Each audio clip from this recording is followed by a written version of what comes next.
Hey there, good afternoon, and welcome to Prog Monster. My name is Murph. I am the host of this show, a show dedicated to progressive rock and other forms of rock music. So today I'm going to take on something that I did not really want to take on, but I can't see how it can be avoided if you're going to do kind of a YouTube site like this, which is the 25 greatest, most iconic rock bands in history. Yes, just by the very nature of it, it's going to be highly subjective. I'm prepared for insults, and I've done all the things that you need to do when you're preparing for a video like this. I removed the lone fly from causing a problem while I'm recording. He just won't disappear, and you know how flies are. They always come and start bothering you right in the middle of something because that's the way they are. Anyways, took care of that. Made sure that all the venues and options to get in here are limited, because sometimes you know what it is, you get 3/4 the way through a video and somebody has to knock on the door and start talking to you through the door and interrupting everything, even though they know what you're doing in here, but that's just the way people are. So then the next thing I had to do after doing all that was to decide. I made my list of all the most iconic bands that I could think of, and there was a couple I forgot, and then I put them on, and I'm sure there's still some that I'm not remembering. But for me, this order is about not my favorites for certain, because there's many of the bands I chose today are not my favorites. They're not even in my list. I don't even like one or two of them. However, I decided that how do you come to determination about what's the most iconic? Obviously, popularity is going to play a part in that. Longevity often plays a part in this. The number of iconic songs and how the band's viewed as far as when it's live. Do they get huge venues of people selling out, monstrous crowds? Their general fan base is another one. You know, there's lots of things that go into making this. How are they viewed by the general public, not the music public, which is us. We're the ones who love music and talk about it. These are just people that listen to the music. How do they view them? Of course, there's a generational thing here too. Like, you've got a generation for the early part of rock, the middle part of rock, and now you've got people who don't even know some of these bands that are listening to bands now. So I tried to take all this into consideration when deciding who was going to go into what spot. And I have to say that the top 5 really weren't going to be in discussion. Maybe their order might have been in discussion, but not really. I kind of knew right off the hop what the top 5 were going to be, and there was no debate in my mind about those 5. But from that point on, it became highly subjective. The next 5 or 6 were very competitive with each other, and then the ones from about 11 through to about 20, 21, they were could have all flipped around too, and in some cases there was some that were much higher initially, and then I thought, nah, that one's got to go ahead of it, and this one's got to go ahead of it, based on all the criteria I talked about. So having said all that, again, this is just highly subjective. This is just my opinion of which bands meet all that criteria that make them iconic. How do people view them? You know, it's really difficult, because you may view a band as being iconic, and they're iconic to you in every sensible way, but maybe to the world at large, nobody even knows they exist. You know, there's a few bands like that it pains me that there's a half a dozen bands that I absolutely adore and love, but they just are not iconic. They're loved by a certain group of people, and I'm one of them. They have their followings, I'm one of them, but they never reach that iconic status. Maybe they didn't sell enough albums, or maybe they didn't play in those massive venues, or maybe they just never were quite mainstream or popular enough to make it. And we know the suspects, the ones that are normally in this area. To me, they're iconic. I love them all, but for this purpose, they are not going to be included here. And as much as it pains me to do it that way, this is about the greatest iconic bands of all time, the ones that are seen as having the greatest impact, sold the most albums, the most commercially successful, the most loved by the world at large, the biggest concerts, the biggest shows, the biggest everything, the most well-known. All these things fit into this. So anyways, without further ado, I'm now almost 6 minutes into this video, or actually I might be more. I'm actually not quite there, but it's time to do this. And just before we get started, one other thing. I will be doing a second part because there's just too many of them. There are too many iconic bands that deserve to be in this video that aren't going to make it because they just can't. The numbers are not there. You only have room for 25, so that means some bands are going to miss out. So I'm going to do a second 25 iconic bands, the second most, I guess. So it would be like 26 to 50, but I will probably just do it 1 to 25 again, part B. And then once I started working on this, I quickly realized that you're not giving any attention to those solo artists that may be considered iconic rock stars as well. And then there's plenty of them to go around.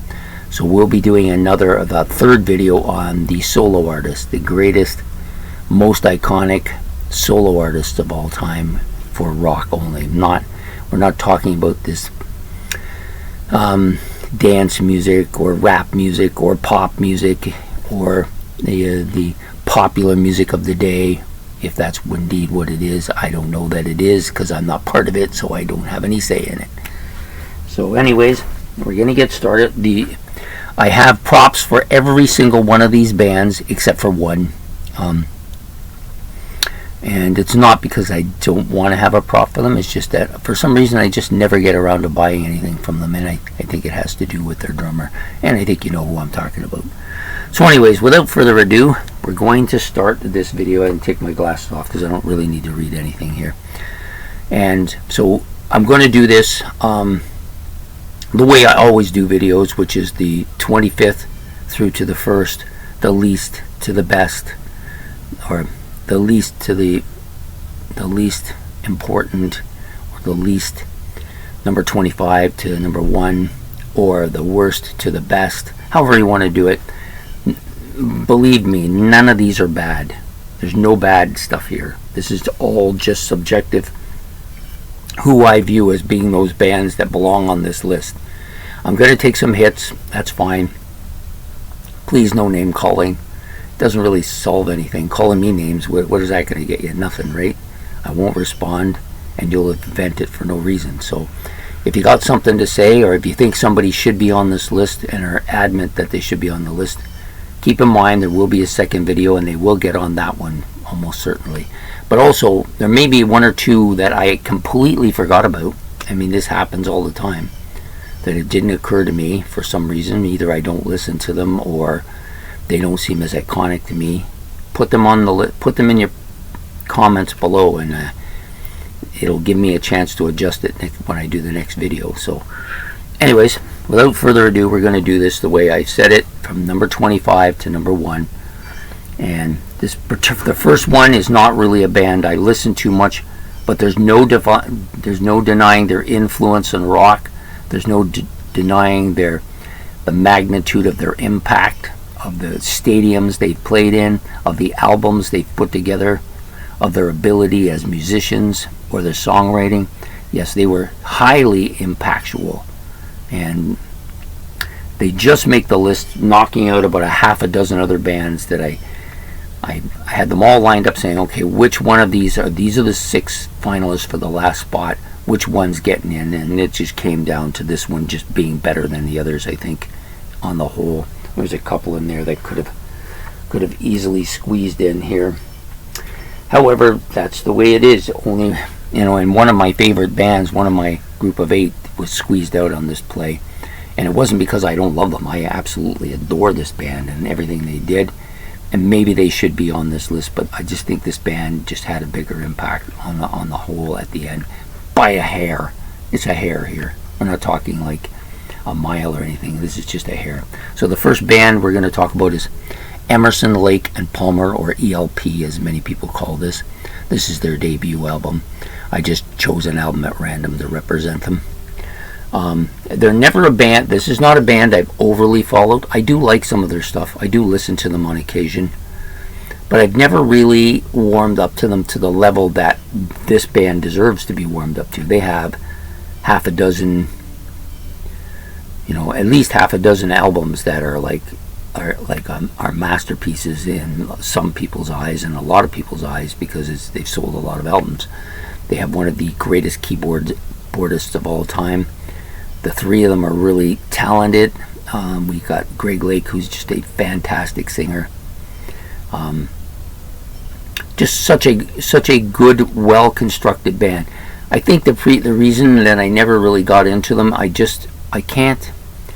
find it hard to listen to bands that don't have like a guitar player, like a guitar. I mean, yes, Greg Lake plays guitar in that, but it's not as dominant as some other bands. The keyboards are the dominant instrument here.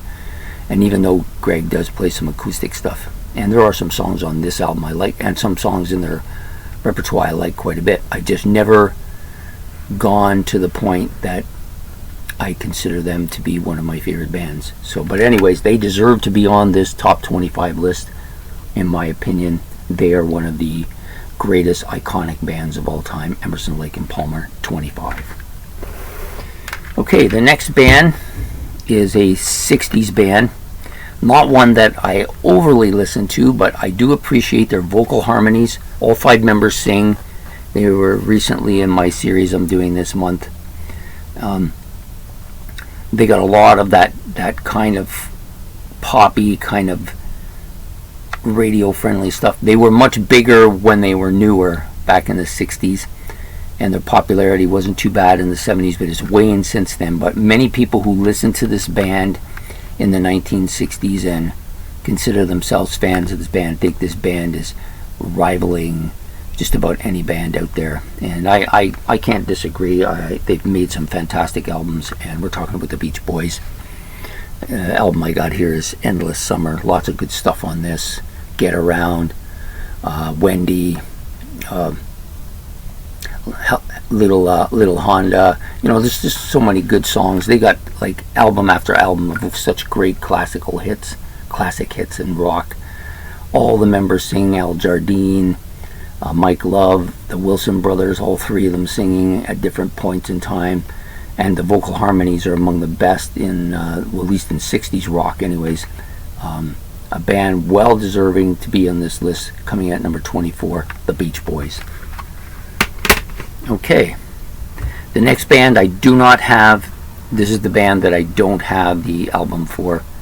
I actually never owned anything by these guys, and it puzzles me because I do like some of their stuff. In recent years, I've grown to detest the drummer a bit too much and don't really want to listen to their music too much.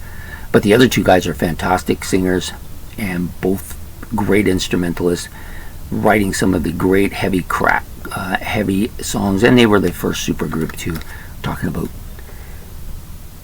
Cream. Yes, Fresh Cream, great album. All their stuff is good. So eventually I guess I will get into them. Maybe I'll look for a box set with all of them. That might be the way to go. Anybody got any suggestions, let me know. Anyways, Cream coming in at number 23. This is a band put together in the 60s, came out and just kind of mind-blowing people with their heaviness and their instrumentation, their vocals, the great tracks they put out. One of the great guitar players is in this band. Yeah, lots of good, nothing but goodness to be said about them. So the next band is a band that took me 40 some years to get into, and now I'm absolutely eating it up. I love it. This is a band that if we'd done this back in the 80s, they would have been in the top 5, I'm sure of it. They were so big in the 80s. It was almost like a revival for them, and really popular with people that were getting into this style of music. One of the greatest rock singers in history, such a charismatic individual, fantastic writer and poet. Yes, of course, we're talking about the young man in the photo here, The Doors. Yeah, this is one of the legendary bands. Many people will put this higher on the list, and I wouldn't fault them for it. However, there's other factors. There's been 40 some years since this band was huge. I mean, yeah, they were huge in the 60s and 70s, and they even had a revival in the 80s, and lots of people still listen to them. I think they slide a bit, but not too much, and for me, they're just coming on, so I like them quite a bit, and I'm getting into them a lot now. I don't know why it took me so far. Sometimes things just take a long time to penetrate me. This was a band that I listened to quite a bit too, because my best friend, he was right into them, and I just didn't buy it. I just wasn't into it, and now I love it. This album especially is fantastic. So The Doors coming in at number 22, right? Yep, number 22. So number 21 is a band I do not like. I have no use for them. I've never liked them. I don't really even like anything by them. I think they're overrated. I think they're overblown. I think too much is made about their singer who passed away. Yes, you know where I'm going with this. I'm not a huge fan of grunge to begin with, but this band deserves to be on the list. They had such a huge impact, especially among the younger group of people. When I say younger, people from the 90s on. That's younger to me, maybe not to you. But this band, I think they're in the Rock and Roll Hall of Fame. They only had 3 albums, though. Nirvana. Now, this is just a collection that I have. I don't even know why I have it. I think it was at a yard sale. It was 50 cents or something like that. And I said, you know what? I don't have anything by Nirvana. I'll pay the 50 cents. I don't think I got had. It's not a bad album. I'm not a fan of them, though. I'm not really a fan of any kind of grunge. But if there's a face on grunge, this is the face, right? And they're Kurt Cobain. He's almost a rock kind of legend, I guess, in many ways. Many people love him, think nothing bad about him and stuff. Personally, I could care less. Yeah, he's part of the group of 28, but you know, I don't think he planned it that way. I hope he didn't anyways. I have nothing against him or the group. It's not me. I don't like them, and if you like them, that's great. You listen to them, but we all have our personal taste. This is not one of mine. So there you go, Nirvana, 21. Probably could have been higher if I wasn't prejudiced against them. Probably should have been higher. Okay, the next band, complete opposite. I love this band. I love everything about them. I've always loved everything about them. I still love everything about them. I have every single one of their albums. I love their music. I could listen to it at one point in time there for a while. That's all I listened to. I still think they're one of the greatest, if not the greatest, instrumental band of all time. Definitely hit me in the spot that I need to be hit in. And of course, they're a home country band, and maybe the greatest in Canadian history. We're talking about Rush. Yes, I know some of you are going to be a bit shocked. Are you putting Rush in the 20th spot? Well, I told you, this is about which ones I think are the most iconic, not necessarily the ones I like the best. And as much as I love Rush, and I do, I decided that this is where they're going to come in today. Yes, from this point on, the next 8 or 9 could all switch around given any day. I could have easily put Rush in 11th, and I don't think I would have been totally out of place there. For many people, they are a top 10 of all time. For me, they're number 1. This is my favorite band. I love them. But for this video, for the most iconic bands, I think they're good at number 20. And my door just blew open. Nice. So now I'm going to get interrupted, but we'll see what goes. Okay, so number 19. Another great band. Heralded as one of the greatest bands of the 1970s and 80s. A heavy metal hard rock band. Hard rock, probably a little bit of pop in here. Arguably one of the greatest guitar players in rock history, and their stock has soared since his passing. Yes, of course, we know it's Van Halen. Now, Van Halen, originally when I was doing this list, we're going to come behind Rush, but I just think their impact, at least in the United States, was bigger than Rush's. And maybe worldwide they might have been too, and currently riding the Eddie Van Halen theme. And there's nothing you can say bad about Eddie Van Halen. The guy is a virtuoso musician, one of the greatest rock guitarists, at least in the top 5 of all time, I think. David Lee Roth is the reason I'm here, though. I love David Lee Roth. He is, to me, the face of Van Halen, and I love him. Yeah, he's a little bit of a nut bar and's got some issues now, more so than ever, but this guy was Mr. Rock, Mr. Front Rock man back in the day. So these are number 19, Van Halen. Number 18, this is a band I liked a lot, especially a couple of albums when they came out in the late 70s. I think they're not really a style of music I generally like, but they put together such iconic songs, and a lot of them sing too, which is really good. They have a smooth sound. They can be hard rock, they can be pop rock, they can be country rock. They've had so many hits, sold so many albums. I think at one point they were the highest selling American rock band in history for albums anyways. They didn't get along very well with each other. There's a lot of ego in this band. But coming in at number 18, the Eagles. Probably should have chose a different album for this because that Eagles sign is so small here. But this band released half a dozen or more stellar albums, iconic albums. They were an iconic band touring. Got to be on a list of anything that's the greatest of all time. Maybe they're a little low on this too. Some people might think they should be a lot higher. According to their record sales and their popularity on the charts, all those chart toppers, they probably should too. But there's bands that aren't going to make this list that had just as many chart toppers, and they didn't make it for some other reasons, you know. Anyways, this could have easily been higher, but it's coming in at number 18 behind Van Halen today. The Eagles. Okay, number 17. This is a band that I only recently, in the last couple of years, really got into. Yeah, I've always listened to them. I've had a few of their albums and listened to them, and actually enjoyed the albums quite a bit. But for some reason, I never pursued them beyond the few albums that I had.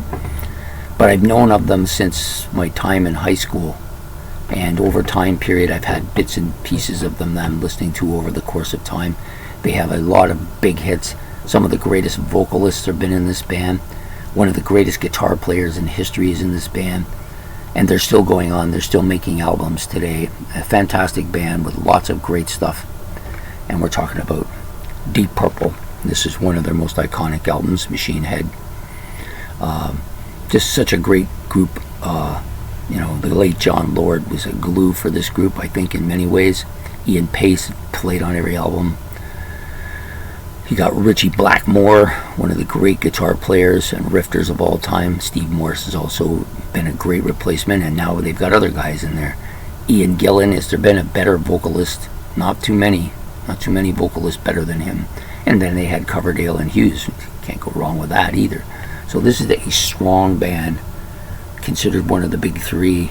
You know, everybody was listening to this band and a couple other bands earlier on in the history.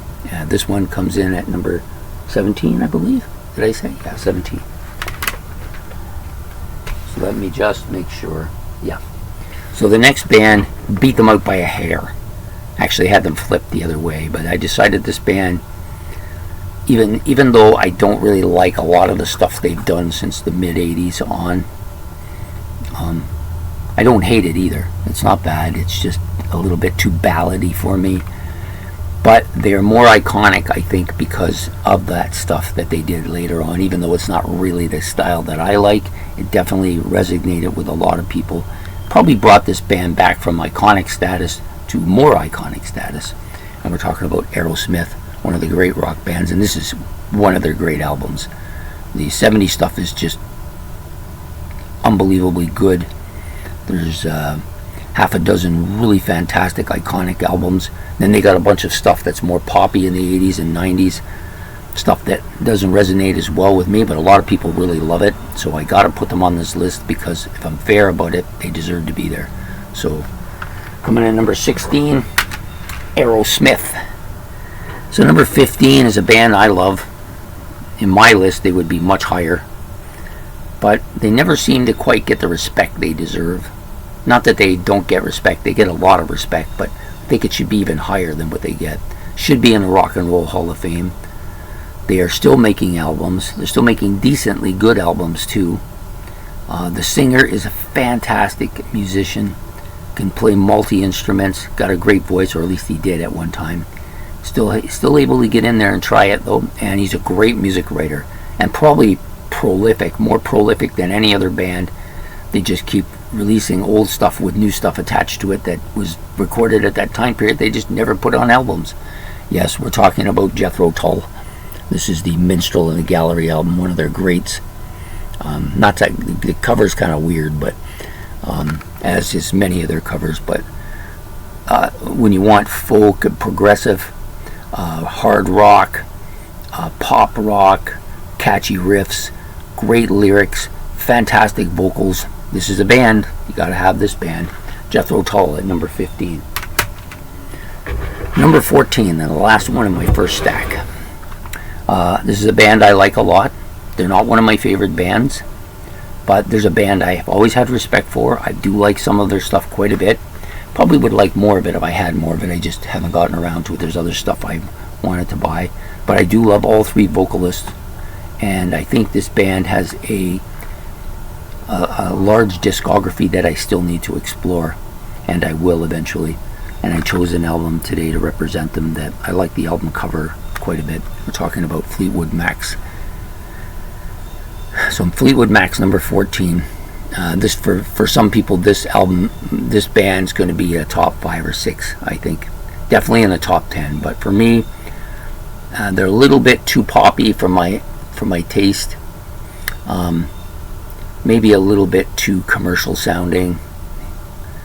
But not bad at all. Like still a great band. Still like them a lot. Just not enough to put them in the top 10. So they come in at number 14 today. Fleetwood Mac. Okay, now we're getting to the top 13. The next, this is tough. The next 3 or 4, you could have slipped them around easily, but I tried to put them in the order that I think people like them the best. Like if they were doing a popularity meter, it would be just a little higher for each of them. The next band I think is one of the greatest rock bands in history, especially for their genre. They led metal into the 80s. They took metal by a storm. Many metal bands who have come out since then cite them as one of the major influences in their music. And at one point they had 6 or 7 album run that was unparalleled in heavy metal. And we're talking about Iron Maiden. I chose this album, Seventh Son of the Seventh Son. I really like this album a lot. It's almost a prog metal album, I think. A lot of progginess to this album, and I appreciate it. So, always they have great album covers. They've got one of the best lead singers in the history of rock in Bruce Airhead Saturn Dickerson. Got a couple of fantastic guitar players. The bass player, of course, has steered the ship and kept this monster going. And they've had some great drummers too. So this band is instrumentally very good.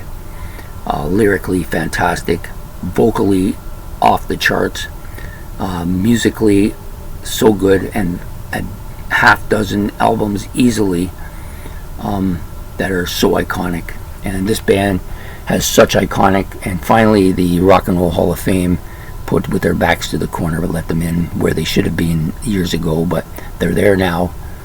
And there's very few people that listen to metal that don't think that this is one of the greatest metal bands of all time. Iron Maiden, number 13.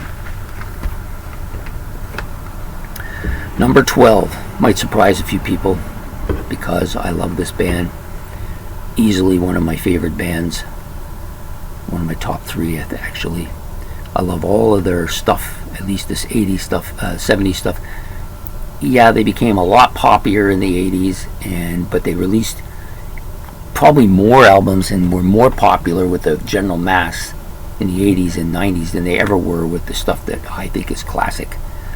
But that's what makes them so iconic. They transcended from one form to another and succeeded at both, in my opinion.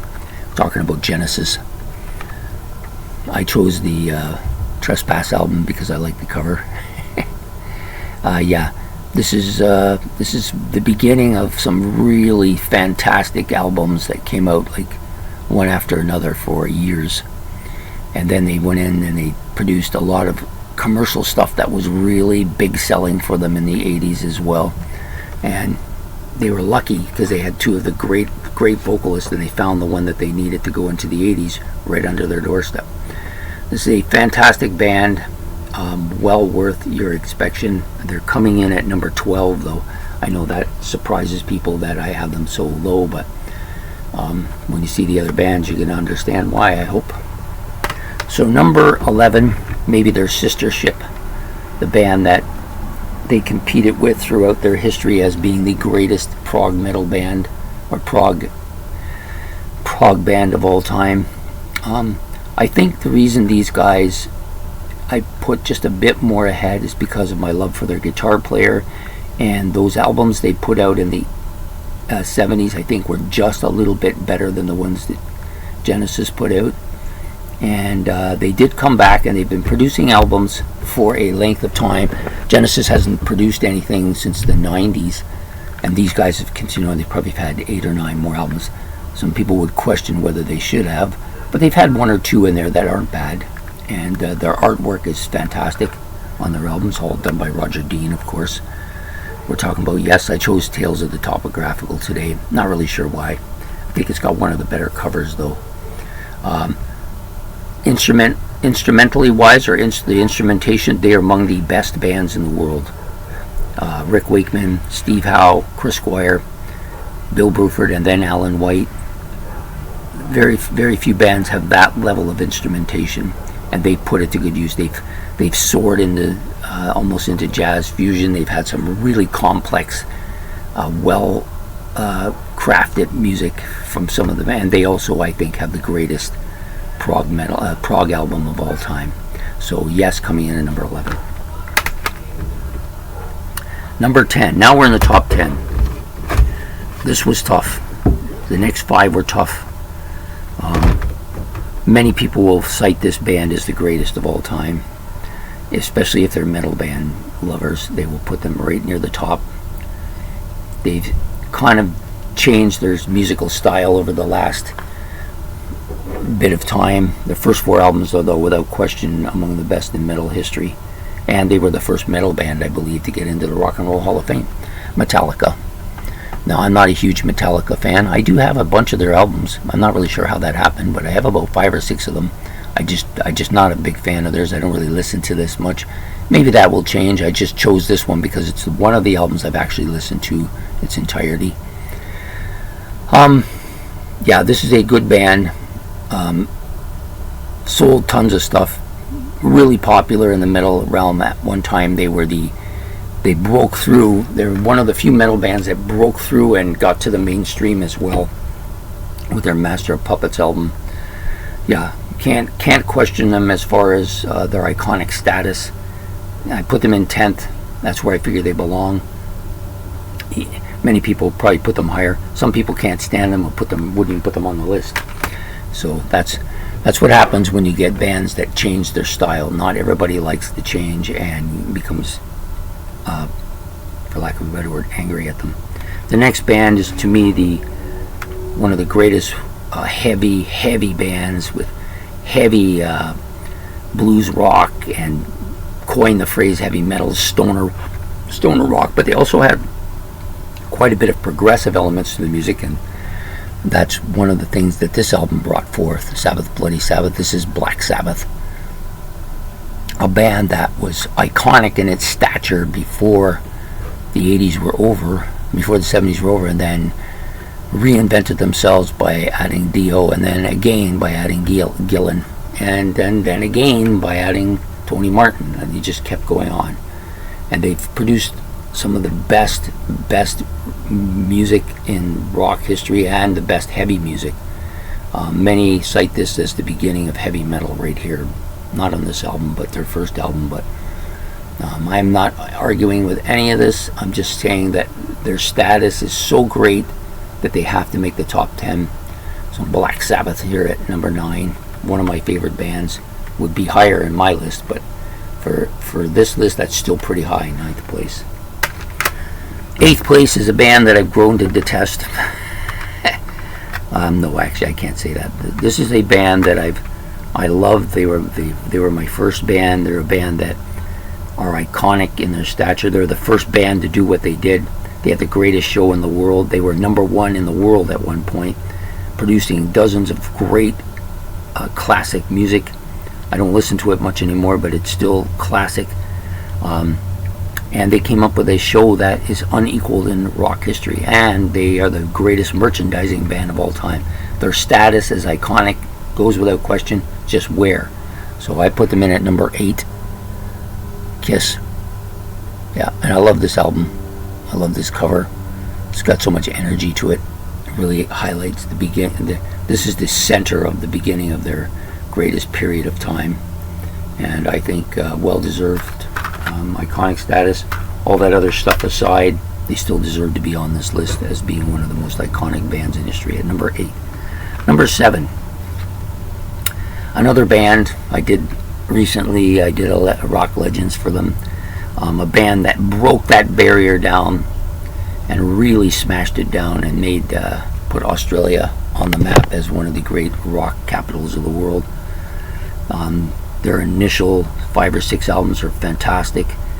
They had a great album that broke them out like worldwide, but didn't feature the vocalist that got them there, but still fantastic, and they've been on top ever since. And I would argue that they are the greatest touring rock band that's out there right now. They're the biggest name out there right now.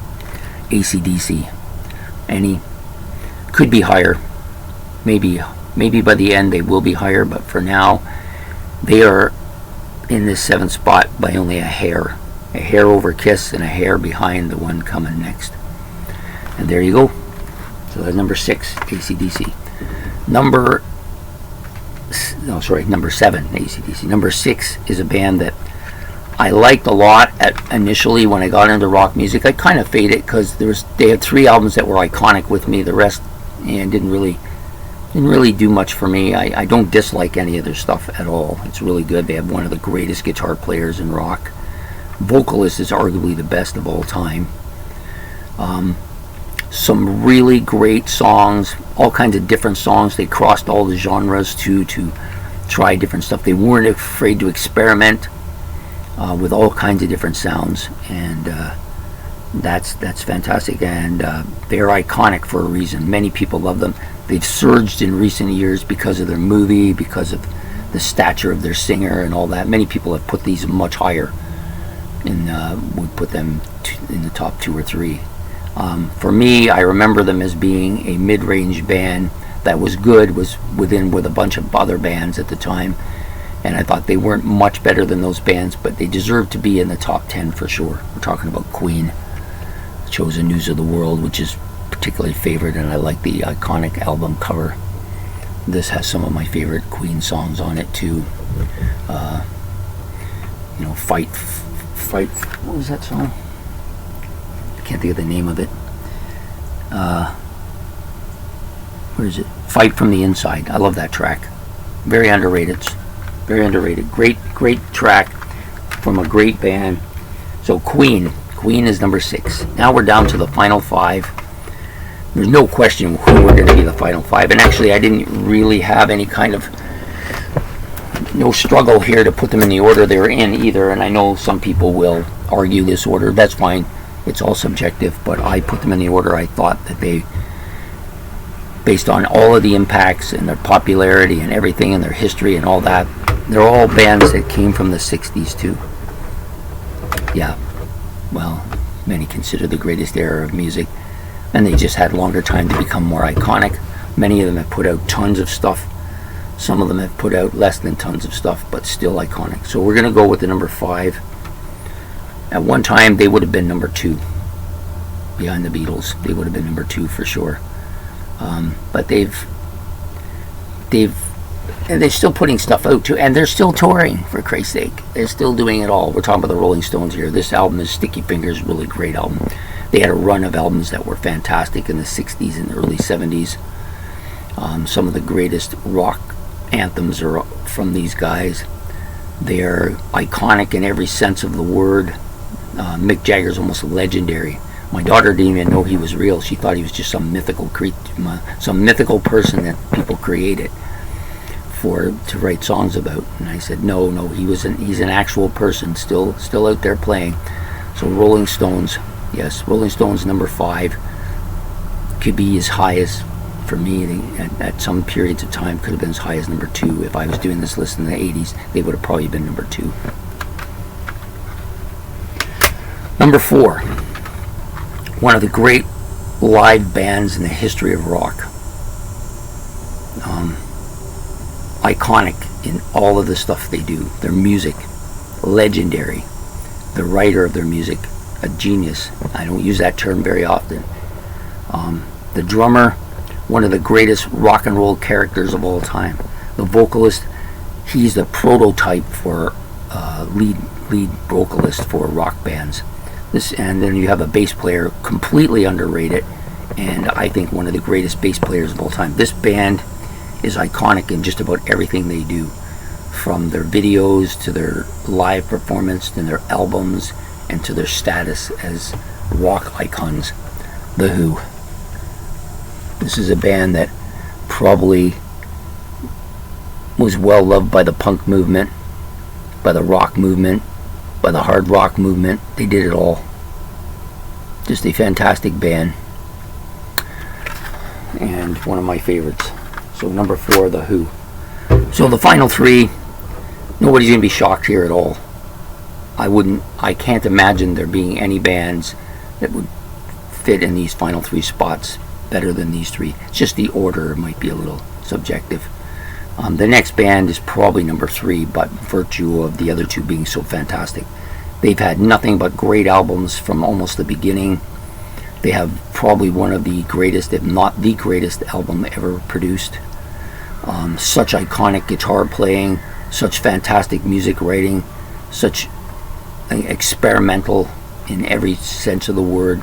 Yes, you know who we're talking about, Pink Floyd. And this album is so iconic. This band deserves to be number 3. Any other world, they'd be number 1, but not on this planet. So I put them here as number 3 because that's where I think they belong. And this album is probably the greatest, maybe the greatest album of all time. You're not going to get an argument from me about that. It's not my favorite, but I get it. I get it fully. Now it comes down to the final 2, and you're saying, okay, who's he going to put number 1? Okay, so this band, many considered the greatest of all time. Certainly one of the most influential bands ever. They set the style for the way a lot of bands put themselves together. Their music is iconic. It's featured still today everywhere. They've hit after hit after hit after hit commercially, and then they changed their whole style in favor of a totally different stuff, and we're just as successful with that. And the 4 of them were the first in the world to be like this. We're talking about the Beatles. Yeah, I got the Rubber Soul album here. I like this cover a lot. You know, these are very, very iconic band. Even the modern generation knows who the Beatles are. You can't deny it. They sold probably more albums than anybody, I think, at least any rock band. Just such a great band with so much great stuff. Okay, so now you know where we're going, and anybody who followed it knows that there's only one band left that's iconic, that got to be close to the top. To me, they're the greatest rock band in history. They had such a monster impact when they came out. Everybody listened to them. They're not my personal favorite, but I don't see how you can ignore them. They had one great album after another. Their discography is maybe considered the best in history. No really bad albums here. And then they ended on a short note, kind of like the Beatles did. And I think that the fact that they never really ever got back together, had a couple of one-off concerts, is the best. They weren't particularly good live, though. I never really liked them live, but their music is so iconic, and some of the greatest instrumentation here. Great, fantastic guitar player.